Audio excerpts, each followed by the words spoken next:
Ladies and gentlemen, this government don't realize any chance of us trusting them has long passed. You've given us a million and one reasons why we cannot trust you over the centuries. So when you come whipping out your vaccine and you're sitting there and you're wondering why we don't trust you, you're wondering why, you putting black celebrities and black doctors and nurses to take the shot, why something that once would work don't work anymore. Well, there is no trust. I can tell you I don't trust you. I don't even believe nothing you say. I've gotten to that point. But unfortunately, there are some that will still do this and completely dismiss the history. But one thing I can say, it's not the majority. And that's what's getting them, ladies and gentlemen. And that's why they keep coming back over and over, trying to figure out what is going to be the magic thing that works that will motivate us to go out there and get the shot. Well, let me just tell you, nothing. Nothing. Okay? Zero. Your bag of tricks are no good. So this came out on NPR, ladies and gentlemen, February 16th, 2021. In Tuskegee, painful history shadows effort to vaccinate African Americans. I'm going to play this 8-minute audio for you. A lingering mistrust of the medical system makes some Black Americans more hesitant to sign up for COVID-19 vaccines.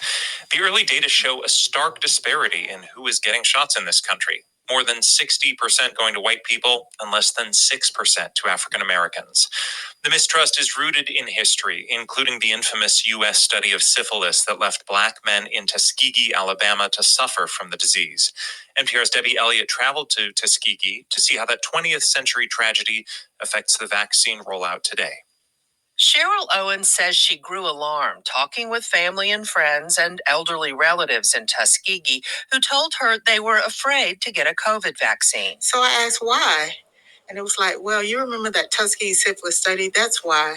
Officially named the Study of Untreated Syphilis in the Negro Male, the U.S. Public Health Service, working with the Tuskegee Institute, recruited hundreds of rural Black men in 1932, offering free meals and checkups, but never explaining that they'd be human subjects in a study designed to deny them medical treatment. They had local leaders, church leaders, medical people to convince them to become involved with the study. Owens is a nurse at the Central Alabama Veterans Healthcare System and grew up in Tuskegee, a city of about 8,000. It has a storied African American history as home to the Tuskegee Airmen, and Booker T. Washington and George Washington Carver were educators here. But the syphilis study also looms large in Tuskegee's collective memory. Owens, who is 59, says she remembers hearing about it in elementary school, so she understands why people in this nearly all-Black community are skeptical when the government says take a shot. And they felt that the government was really wanted to inject something in their bodies, and they were going to eventually die from that. To help dispel that notion, Owens penned an op-ed in the local newspaper, including a picture of her getting the shot. Health officials are up against a powerful sentiment as they try to ramp up vaccinations. I think a part of the challenge is that there's still a lot of anxiety about the vaccine. Amir Faruqi is director of the Central Alabama VA. It's unfortunate because it's a really great tool to help people protect their personal health as well as the public health. Thank you for choosing to protect yourself from the coronavirus by being vaccinated today. In a large auditorium at the VA's Tuskegee campus, an informational video explaining just what to expect plays on an overhead screen as people wait their turn for a shot. Such as muscle fatigue, joint pain, swollen glands. 78-year-old Vietnam veteran Douglas Terry is masked up and ready to get one. With this, there's hope. Nurse Pamela Bell gives him his first jab. You through? Yes, sir. You feel it? You may experience. Not at all. Good. Terry says he intends to spread the word that he and his wife got the injection. After they hear us doing it. That's why we want to do it. So to give them courage to do it also. That's what VA officials want to hear. They've set up a selfie station at the clinic and hand out stickers proclaiming you've been vaccinated.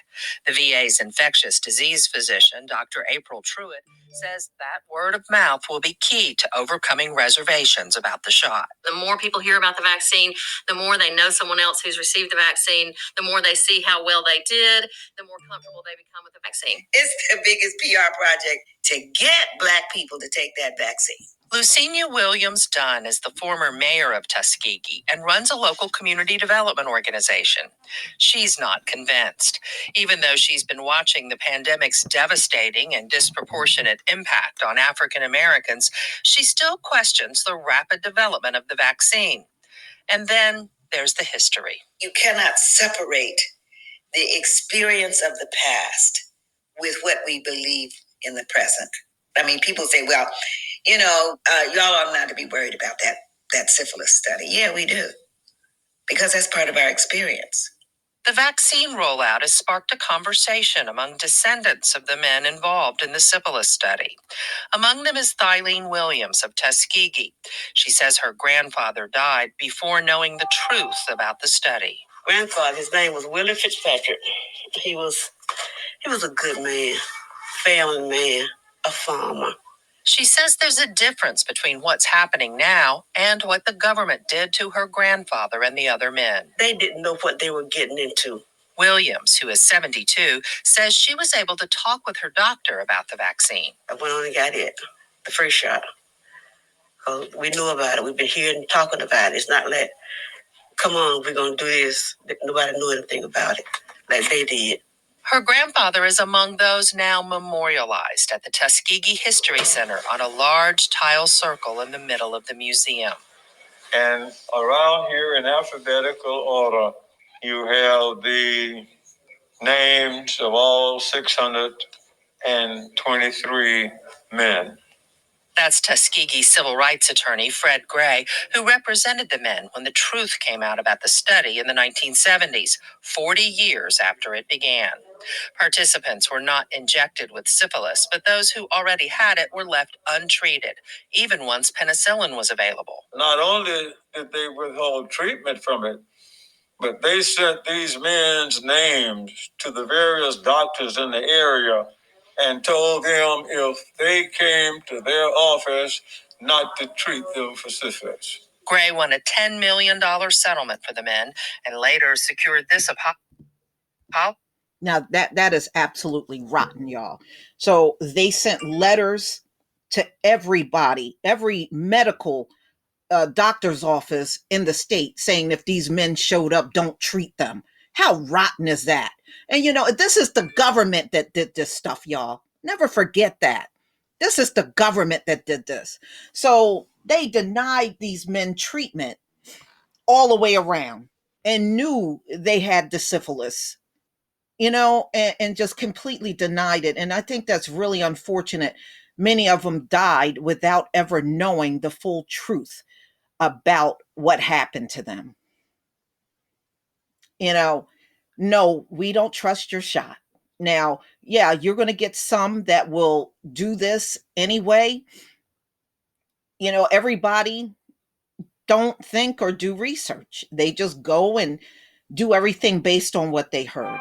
So it's up to us to make the right choices for ourselves, ladies and gentlemen, and not let others decide. That's why I won't get it. It's just the principle of the whole thing. Why are all of these non-Black people so damn concerned about whether we get this shot or not? What the hell is up with that? You ain't concerned about us. You've never been concerned about us. But when it comes down to this shot, you are?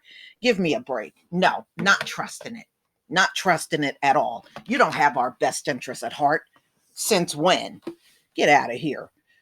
Please leave your comment and subscribe. Don't forget to hit on the notification bell, and I'll see you on the next video. Peace, family.